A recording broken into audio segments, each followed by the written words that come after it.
마가복음 1장 12절에서 15절까지 우리 다 같이 한 목소리로 12절부터 15절까지 봉독하시겠습니다. 성령이 곧 예수를 광야로 몰아내신지라. 광야에서 40일을 계시면서 사탄에게 시험을 받으시며 들짐승과 함께 계시니 천사들이 수종들더라. 요한이 잡힌 후 예수께서 갈릴리에 오셔서 하나님의 복음을 전파하여 이르시되 때가 찼고 하나님의 나라가 가까이 왔으니 회개하고 복음을 믿으라 하시더라. 아멘. 오늘 마가복음 강의 네 번째 시간으로 복음의 사람이라는 제목으로 하나님 말씀 나누겠습니다. 오늘도 지난주와 같이 하나의 그림을 보여드리려고 합니다. 띄워주시겠습니까? 졸리실 수 있으니 그림 감상을 좀 하시면서, 러시아의 이반 크람스코이라는 작가가 그린 광야의 그리스도라는 작품입니다. 1872년도에 그렸는데요. 보통 광야에서 시험당하시는 예수님을 떠올리면 대부분의 작가들은 세 가지 시험, 사탄의 시험에 집중을 합니다. 그리고 천사들을 그리기도 하고, 그런데 이 작가는 다소 다른 각도를 가지고 작품에 접근을 합니다. 작가는 그리스도께서 하나님의 뜻을 이루기 위해 얼마나 인간적인 고뇌가 깊었는가, 이것에 집중을 하여 저 그림을 그린 것이죠. 그림을 보시면 새벽 어스름한 하늘에 주님이 돌 위에 걸터 앉아 계시는데, 정말로 이 광야에 아무것도 없습니다. 돌, 먼지 풀풀 남기는 먼지 풀풀 일어나고 있는 것이죠.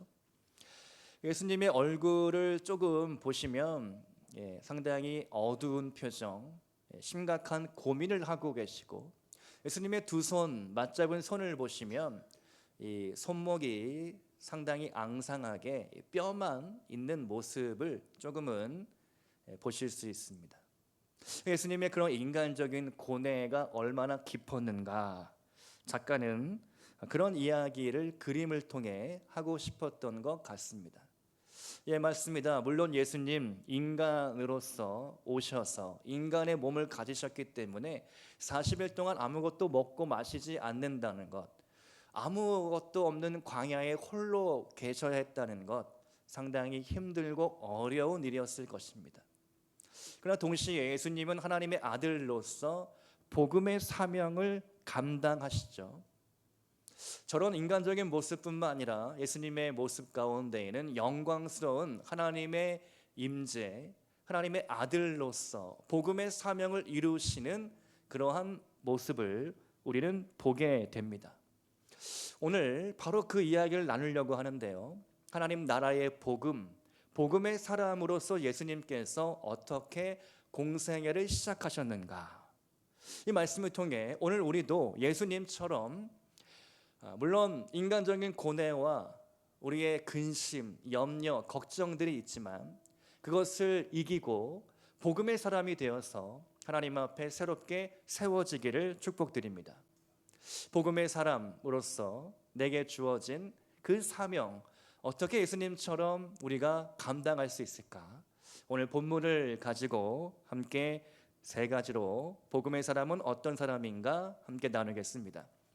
첫 번째로 복음의 사람은 성령이 이끄시는 대로 순종하는 사람입니다. 12절 말씀에 따르면 이렇게 시작하고 있죠. 성령이 곧 예수를 광야로 몰아내신지라. 사탄이 광야로 예수를 몰아내신 게 아니라 성령께서 예수님을 광야로 몰아내십니다. 본문을 읽을 때 우리는 조금 당황하죠. 왜 성령께서 광야로 내모셨을까? 당장 사역을 시작해도 지금 긴급한데, 수많은 사람들이 죽어가고 복음이 필요한 사람들이 많은데 왜 40일씩이나 허비해야 할까? 그런 고민을 우리는 하게 됩니다. 그런데 예수님께서는 반드시 광야를 지나가셔야 했죠. 성경 말씀을 보면, 킹제임스 성경을 보면 그리고 즉시, 성령께서 즉시 광야로 이끄셨다. 헬라어로 에크발로라고 하는데요, 에크발로는 내쫓다, 축출하다 라는 의미가 있습니다. 보통 예수님께서 축기 사역, 귀신을 내쫓는 사역을 할 때 에크발로, 귀신을 쫓아냈다라고 표현하는데, 오늘 그 표현이 광야로 내모는, 성령께서 예수를 광야로 내몰았다, 내모셨다, 그 표현이 똑같이 쓰였다는 것이죠. 마태복음 4장 말씀을 보면 헬라어로 아나고라고 하는데요, 그 뜻이 위쪽으로 인도하여 올린다, 끌어올린다, 출항한다라는 의미도 있습니다. 성경학자들은 광야가 조금 높은 지역에 있었기 때문에 그래서 광야를 높은 곳으로 이끄신 것 아닐까라고 설명하기도 합니다. 그런데 꼭 지리적인 의미라기보다는 영적인 의미가 여기에 담겨 있다고 할 수 있겠죠. 성령께서 예수님을 광야로 이끄셔야 했습니다. 예수님은 광야로 꼭 가셔야만 했습니다. 광야에서 더 높은 차원으로 들어가셔야만 했죠. 여러분의 인생을 한번 되돌아보시기 바랍니다. 참 우리의 과거 가운데 가정, 자녀, 또 재정, 사업, 직장, 여러 영역들 가운데 참 쉽지 않은 일들이 많이 있었을 것입니다. 좋은 일도 있었지만 나쁜 일도 있었고, 당황스러운 일도 있었고, 애매한 일도 있고, 인간관계에 어그러지는 일들도 있고, 원치 않게 오해를 당하기도 하고 억울한 일을 겪기도 합니다. 그런 수많은 일련의 일들을 통하여 우리는 우리의 신앙이 조금씩 더 깊어지고 더 높은 차원으로 나아가게 되는 것이죠. 그냥 어려움들을 한마디로 표현한다면 광야일 것입니다. 우리 인생의 광야를 경험하게 됩니다. 근데 그 광야에서 우리는 성령님을 더 깊이 만나고 하나님과 더 깊은 관계로 나아가게 된다는 것이죠. 그냥 광야에서 지겹다, 힘들다, 어렵다, 빨리 벗어나고 싶다, 그런 생각을 가지고 있다면 광야에서 아무것도 배우지 못한 채 끝날 수도 있다는 것이죠. 광야에 들어갔다면 우리는 그 광야에서 왜 성령께서 나를 이곳으로 이끄셨는가, 왜 나를 이러한 난처한 상황 가운데 두시고 있는가, 왜 이렇게 내 삶이 어려운가, 그 어려움 가운데 하나님의 뜻을 깨닫고 나의 부족함을 시인하고 하나님의 얼굴을 구해야 하는 것이죠. 광야는 배고프고 굶주린 땅이죠. 그래서 그곳에서 우리는 점점 더 가난해지며 겸손해지고 엎드릴 수밖에 없는 것입니다.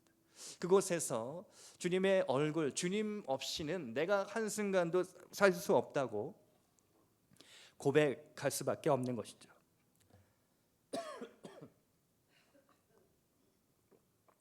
광야 얘기를 하다가 목이 메었습니다.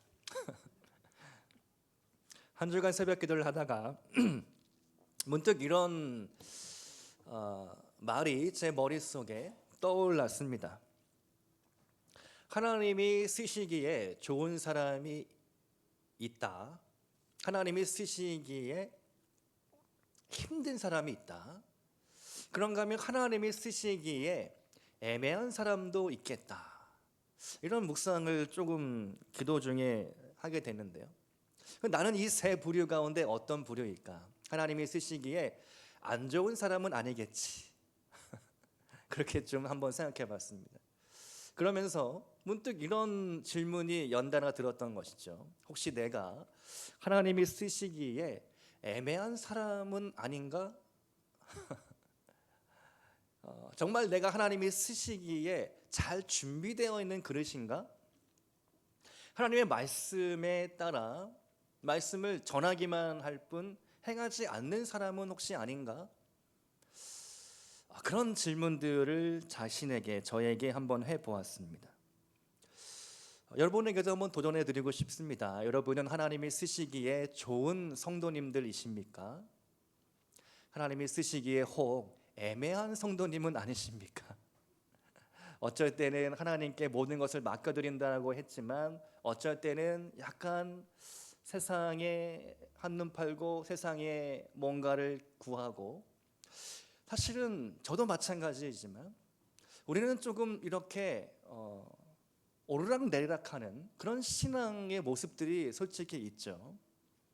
주일날은 우리가 함께 하나님 말씀 듣고 찬양하고 기쁘게 신나게 이렇게 우리가 신앙생활을 하고 나누고 있지만, 월화수목금토 사실은 직장생활하고 사업을 운영하고 가정에서 여러 가지 일들을 돌보다 보면 우리의 마음이 바빠지고 우리의 마음이 혼란에 빠지고 때로는 한눈을 팔고 세상과 버타여 지내게 되는 모습을 보게 된다는 것이죠.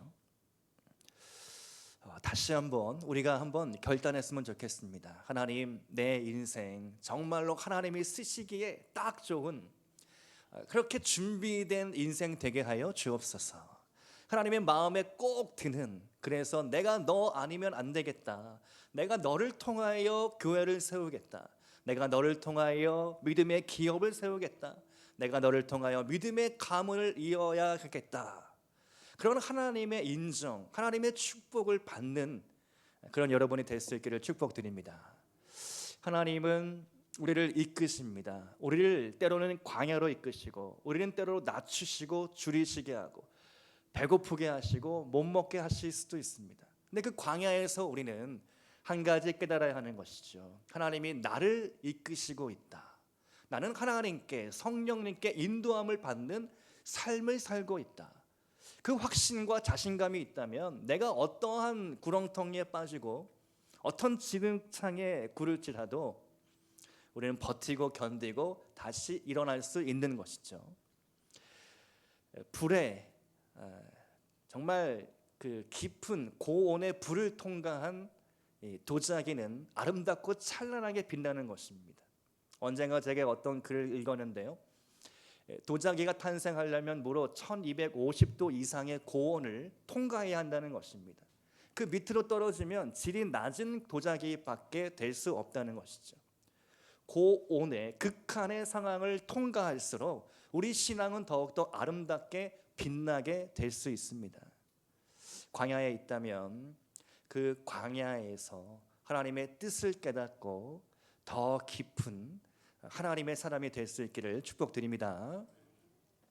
두 번째로 복음의 사람은 광야를 통과한 사람입니다. 13절 말씀입니다. 한번 같이 13절 한번 같이 읽어보겠습니다. 시작. 광야에서 40일을 계시면서 사탄에게 시험을 받으시며 들짐승과 함께 계시니 천사들이 수종 들더라. 아멘. 이런 말이 있죠. 눈물 젖은 빵을 먹지 않고서는 인생을 논하지 말라. 아마 여러 번 들어보셨을 것입니다. 배고픔은 인간의 기본적인 필요입니다. 고통이죠. 눈앞의 현실입니다. 모든 사람은 배고픔, 경제적인 자립을 위해 열심히 노력하고 열심히 돈을 법니다. 근데 삶이 나를 배신할 때가 있습니다. 푸르른 초원과 그림 같은 집을 기대했는데 거칠고 황량한 광야를 만나게 되는데, 광야는 말씀드린 것처럼 외로운 곳이고 황량한 땅이고 그 누구도 그 무엇도 없는 곳입니다. 편의점이 있거나 마트가 있거나 백화점 따위는 전혀 없는 땅이죠. 그곳에서 나는 혼자 그 광야를 버텨야 합니다. 그런데 우리에게 위로를 주는 것은 모든 하나님의 사람들, 모든 하나님께 쓰임받는 인생들은 다 광야를 통과했다는 사실이죠. 아브라함은 갈대아 우르 땅을 떠나 광야로 나아갔습니다. 갈대아 우르는 메소포타미아 문명, 세계 4대 문명 중에 하나죠. 아주 찬란한 문명의 꽃을 피운 대도시였습니다. 그 도시를 떠나 아브라함은 아무것도 없는 하란 땅, 가나안 땅으로 들어갑니다. 미국 뉴욕 맨하탄에 살다가 하루아침에 아프리카 어느 마을에 들어간 것과 마찬가지인 것이죠. 아무것도 없는 그 땅에서 아브라함은 하나님의 음성을 듣고 하늘의 별들과 같이 바닷가의 모래알과 같이 수많은 민족들이 아브라함으로부터 나올 것임을 듣게 되었고 그 약속의 말씀을 붙잡았던 것이죠. 모세도 마찬가지였습니다. 모세는 일찍이 이집트 왕자로 입양되었습니다. 그곳에서 40년 동안 애굽 최고의 교육을 받았습니다. 모세 하면 누구나 다 아는 아주 유명한 이름이었습니다. 모세, 히브리 출신이지만 바로의 왕자가 된 인물. 그런데 그가 하루아침에 사고를 치고 미디안 광야로 도망을 쳤죠. 그리고 그 땅에서 40년 동안 사는데 애굽의 모든 지식과 학문들을 잊어버린 채 장인 어른의 양떼를 돌보는 대를 사위를 합니다. 처갓집에 얹혀 지내는 것이죠. 그 기간이 1년, 2년, 7년도 아니고 무려 40년입니다. 여러분 한번 생각해 보시기 바랍니다. 남의 집에 얹혀서 내가 그래도 남자인데 일가를 이루고 가장이 되어야 할 텐데 이 장인어른 집에서 장인어른의 기업을 물려받아 양떼를 돌보는 신세, 너무나 쉽지 않은 인생인 것이죠. 어떤 목사님이 이렇게 표현합니다. 광야에서 모세는 노바디가 되었다, 무명이 되었다는 것이죠. 이름이 없는 그냥 무명의 양치기가 되어버린 겁니다. 내가 한때는 애굽에서 잘 나가는 모세하면 뭔가 유명한 이 바로의 아들이었는데 미디안 광야에서 그야말로 노바디가 되어서 아무 이름 없는 그런 양치기 목자의 인생을 살아갔다는 것이죠. 그런데 놀라운 것은 광야의 40년, 그 세월은 정말 의미 있는 시간들이었죠. 장차 모세가 이스라엘 백성들을 광야로 이끌었습니다. 모세는요, 광야의 전문가였습니다. 40년 동안 양떼를 치면서 그 광야 구석구석을 누비며 모든 지리적인 정보, 모든 지식을 다 그는 알고 있었던 것이죠. 애굽에서 40년간 왕자로서 배웠던 그런 학문과 40년간 광야에서 양을 쳤던 그 경험이 이스라엘 백성을 안전하게 가나안 땅으로 이끄는 능력과 지혜의 원천이 되었던 것이죠. 하나님은 절대로 허투루 우리의 인생을 낭비하시는 분이 아닙니다. 광야에서 우리는 배우는 것이죠. 깨닫는 것입니다.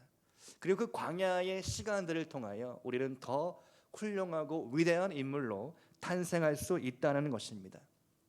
그런가 하면 광야에서 죽기를 원했던 인물이 있죠. 엘리야입니다. 엘리야는 하늘에서 불도 내리고 물도 내렸던 능력의 선지자이죠. 근데 그 엘리야가 광야 사흘길쯤 들어간 후에 한 로뎀나무 아래에서 죽기를 구합니다. 하나님, 저는 여기까지입니다. 제 생명 데려가셔도 됩니다. 제가 여기서 제 인생 마침표를 찍겠습니다. 근데 하나님은 천사를 보내셔서, 그것도 2번씩이나 보내셔서 물과 떡을 주시고 일어나라, 정신을 차려라, 힘을 내라, 그리고 새로운 사명을 광야에서 내려주시는 것이죠. 모든 하나님의 사람들은 이렇게 광야에서 하나님을 새롭게 만났고 새로운 인생이 되었습니다.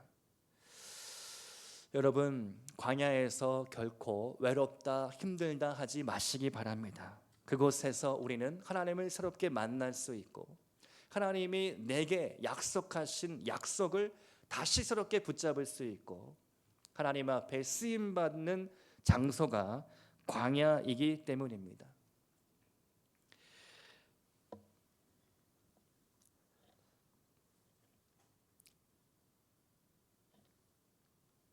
세 번째로 복음의 사람은 갈릴리로 가는 사람입니다. 마가복음 1장 14절 말씀인데요, 같이 한번 읽겠습니다. 요한이 잡힌 후 예수께서 갈릴리에 오셔서 하나님의 복음을 전파하여 아멘. 갈릴리는요, 이방의 땅입니다. 복음의 사람은 광야를 통과한 후에 갈릴리로 가게 되죠.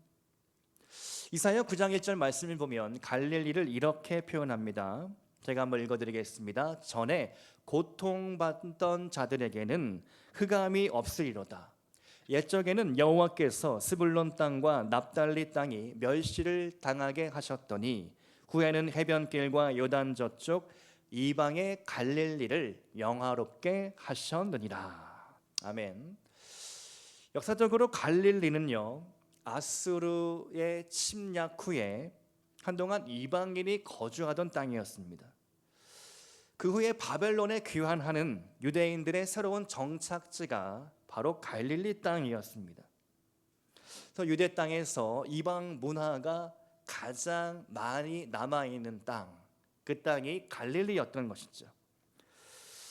그런데 주님은 갈릴리를 첫 번째 사역지로 선택하셨고 갈릴리에서 많은 제자들을 불러주셨고 갈릴리에서 수많은 사역들을 행하십니다. 예수님의 32개 비유 중에 19개가 갈릴리를 배경으로 합니다. 그리고 갈릴리 가나의 혼인잔치에서 주님은 첫 번째 기적을 행하시죠. 물이 포도주가 되는 기적. 그리고 제자들은 갈릴리 사람으로 불려집니다. 갈릴리는 예수님의 고향 나사렛과 가까운 땅이었고, 그리고 갈릴리는 예수님의 공생애의 주요 활동 무대였습니다. 그리고 예수님이 부활하셨을 때 천사들이 여인들에게 이렇게 이야기하죠. 주님이 너희보다 앞서 갈릴리로 가셨다. 그리고 예수님이 승천하실 때에 갈릴리 사람들아, 너희가 본 예수는 너희가 본 그대로 다시 오실 것이다. 갈릴리는 예수님의 시작과 중간과 끝 모든 것을 함께 했던 땅입니다. 그런데 왜 갈릴리일까요?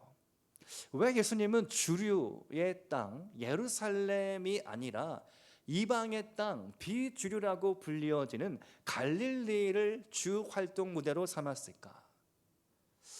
왜냐하면 하나님의 마음이 그 갈릴리 땅에 있었기 때문입니다. 갈릴리 땅은 하나님 나라의 복음이 절실했던 땅이죠. 그 땅을 오늘날로 비유하자면 선교지입니다. 하나님은 그곳의 불쌍한 영혼들, 그것을 기억하셨고 그 사람들에게 먼저 복음이 전파되기를 원하셨던 것이죠.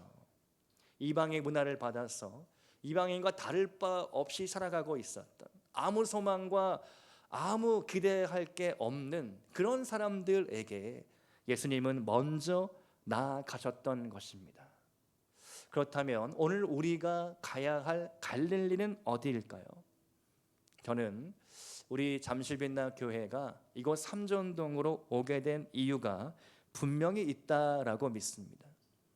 송파, 잠실, 이 삼전동, 이 땅에 우리가 섬겨야 할 갈릴리 사람들이 있는 것이죠. 소망 없고 정말 어렵게 힘들게 살아가는 사람들, 그들에게 우리가 복음을 전파해야 하는 의무가 있다는 것입니다. 매일 스쳐 지나가는 사람들, 그들에게 복음이 필요한 것이죠. 갈릴리는 하나님의 마음이 머무르는 땅, 그리고 그 갈릴리는 바로 우리 교회가 있는 이 땅인 줄로 믿습니다. 우리가 이 갈릴리 땅, 이 송파, 잠실, 이 일대를 위하여 늘 마음에 두고 기도해야 하겠습니다. 네 번째로 복음의 사람, 복음을 전파하는 사람이죠. 마가복음 1장 14절과 15절 말씀 우리 같이 한번 읽어보겠습니다. 시작. 요한이 잡힌 후 예수께서 갈릴리에 오셔서 하나님의 복음을 전파하여 이르시되 때가 찼고 하나님의 나라가 가까이 왔으니 회개하고 복음을 믿으라 하시더라. 아멘. 예수님은 이곳 갈릴리 땅에 오셔서 복음을 전파하십니다. 공생애의 첫 사역이 드디어 시작되는 것이죠. 정치인들 첫 행보, 무엇을 할까, 어디를 갈까, 누구를 만날까 상당히 주의 깊게 결정을 합니다. 마찬가지로 예수님 처음 갈릴리를 사역지로 선택하시고 그 땅에 가셔서 처음 말씀하신 메시지, 회개하고 복음을 믿으라. 때가 찼고 하나님의 나라가 가까이 왔다. 여러분, 복음이란 무엇입니까? 복음은 문자적으로 기쁜 소식, 굿뉴스이죠. 하나님께서 그 아들 예수 그리스도를 이 땅에 보내셔서 예수의 이름을 믿으면 하나님께 다시 우리가 나아갈 수 있게 된다. 아버지와의 깨어진 관계가 회복되고 죄 사함을 얻으며 영원한 생명을 누린다. 그 소식이 바로 복음입니다. 이 복음이 무엇보다 갈릴리 사람들에게 절실했던 것이죠.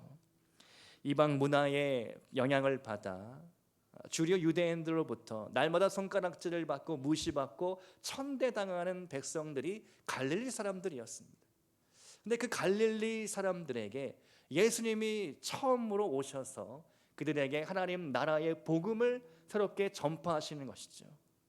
율법으로 구원받는 것이 아니라 복음을 믿으면 구원받는다. 너희들의 행위로 나아가는 것이 아니라 예수 그리스도의 이름으로 말미암아 구원을 받는다. 이방의 문화의 영향을 받아서 율법을 제대로 지키지 못하고 그리고 깨어지고 상한 마음으로 비참한 신세가 되어가고 있던 그들에게 하나님 나라의 복음은 전혀 새로운 복음, 그리고 은혜가 되는 하나님의 축복을 받는 놀라운 통로가 되었던 것이죠. 누누이 말씀드리지만 정말 이곳 잠실 땅에 복음이 필요한 사람들이 많습니다.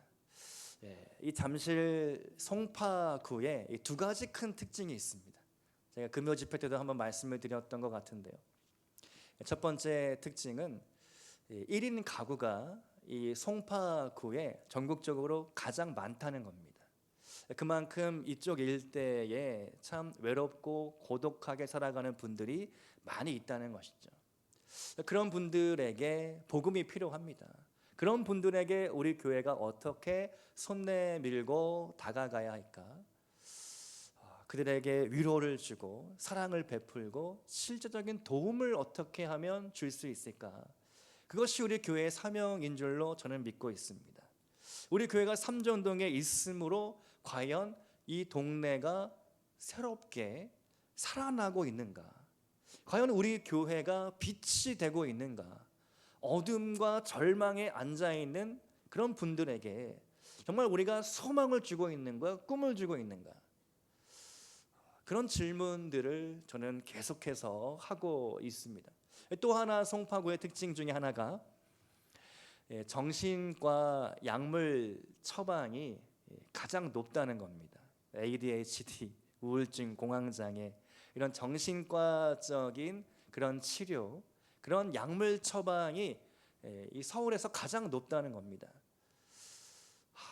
이런 뉴스를 제가 찾게 되면서 참 마음이 쉽지 않습니다. 이 동네에 그렇게 정신적으로 피폐하고 어려움을 겪고 있는 사람들이 계속해서 늘고 있다라는 소식이죠. 이곳에 우리가 어떻게 하면 하나님 나라를 전파할 수 있을까? 예수 그리스도의 복음을 전할 수 있을까? 우리 교회가 존재함으로 이 지역 사회가 살아나고 있는가? 아니면 그 반대인가? 아니면 그냥 이슬람 만화한 교회인가? 제가 앞서 말씀드린 하나님이 쓰시기 좋은 사람이 있고 하나님이 쓰시기 안 좋은 사람이 있고 하나님이 쓰시기 애매한 사람이 있다. 우리 교회는 어느 정도인가? 하나님이 쓰시기에 딱 좋은 교회인가? 아니면 이도저도 아닌 그냥 스쳐 지나가는 수많은 교회들 중에 하나로 혹시 끝나고 있는 것은 아닌가? 사실은요, 우리가 조금은 정말 긴박한 마음을 가지고 우리가 기도해야 할 부분들이 있다고 생각합니다. 매주 저도 늘 경계하는 것은 매너리즘이라고 하죠. 매주 반복되는 예배가 있고 형식이 있고 이렇게 설교를 전하고 이렇게 찬양 콘티를 준비하고 이렇게 교회 사역을 진행하는 경우가 있습니다.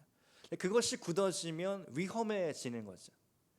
그래서 어떻게든지 저는 계속해서 머리를 굴리고 있습니다. 기도하면서 어떻게 하면 우리 예배가 달라지고 예배가 새로워지고 어떻게 하면 우리 신앙생활이 더욱더 행복하고 재밌고 신나고 기대가 될 수 있을까? 지금도 여러분 오후 예배를 드리고 있는데 오후 예배 가운데 여러분들이 무엇을 원할까? 무엇을 기대할까? 그런 고민들을 계속해서 저는 이제 하고 있는데요. 정말 하나님께서 우리 잠실빛나 교회를 내려다 보시면서 우리 교회를 통한 하나님의 뜻과 사명과 비전이 있는데 어쩌면 우리 교회가 수많은 교회들 중에 그냥 하나로 그냥 지나가 버리는 교회, 정말 그런 교회가 되지 않아야 하겠다. 하나님이 쓰시는 교회가 되어야 되겠다. 그 교회를 이루어가기 위해 나는 무엇을 해야 할까? 담임 목사로서 무엇을 해야 할까? 또 여러분은 여러분의 입장에서 대입해서 내가 장로인데 장로로서 나는 무엇을 해야 될까? 권사로서 무엇을 해야 할까? 여기서 끝나야 될 것 같은데요. 거의 다 장로님, 권사님들밖에 안 계시네요. 어떻게 내가 이 직분대로 사명을 감당해야 할까? 그것이 우리의 신앙생활 가운데 놓쳐서는 안 될 질문들인 것이죠. 오전 예배 때 말씀드린 것처럼 오늘날 똑똑하고 재능 있는 사람 참 많습니다. 근데 하나님이 찾으시는 사람은 깊이가 있는 사람인 거죠. 질문하는 영성. 우리 교회가 어떤 교회가 되어야 할까? 내가 무엇을 해야 할까? 이런 질문들이 필요합니다. 또 이 나라 이 민족을 위해 목사님이 오늘 막 선포하시면서 기도합시다라고 외쳤는데 나는 언제 어디서 어떻게 이 나라 이 민족을 품고 기도해야 할까? 여러분 질문해 보셨습니까? 6월 한 달 동안 우리가 꼭 나라와 민족을 품고 기도하면 좋겠습니다. 다시 우리가 눈물이 터져 나오고 간절한 마음으로 나라를 위해 기도할 때 사실은 정말 눈물이 나와야 되는 거죠. 나를 위해서, 가정을 위해, 기업을 위해 기도할 때 눈물로 기도하지만 나라와 민족을 위해 기도할 때 눈물이 나오지 않는다. 눈물이 메말랐다. 이것은 너무나 안타까운 일이 되는 것이죠. 여러분 축복합니다. 오늘 우리가 복음의 사람이 되기를 원합니다. 예수님께서 갈리로 가셔서 이방의 땅, 어둡고 절망의 땅에 가셔서 하나님 나라의 복음을 전파하셨듯이 오늘 우리도 우리에게 맡겨진 이 장소 삼전동, 송파, 잠실, 서울 땅을 품고 나아가 이 나라 이 민족을 품고 하나님 앞에 기도하기를 원합니다. 한 주간도 여러분의 마음과 생각을 지켜 하나님, 내가 하나님이 쓰시기에 딱 좋은 사람 되기를 소망합니다. 하나님, 우리 교회가 하나님께 쓰임받기 알맞은 교회가 되기를 소망합니다. 이 나라 이 민족 하나님께 쓰임받는 민족이 되게 하여 주옵소서. 이렇게 우리가 한 가지로 기도하며 나아갈 수 있는 저와 여러분 될 수 있기를 주님의 이름으로 축원드립니다. 함께 기도하시겠습니다.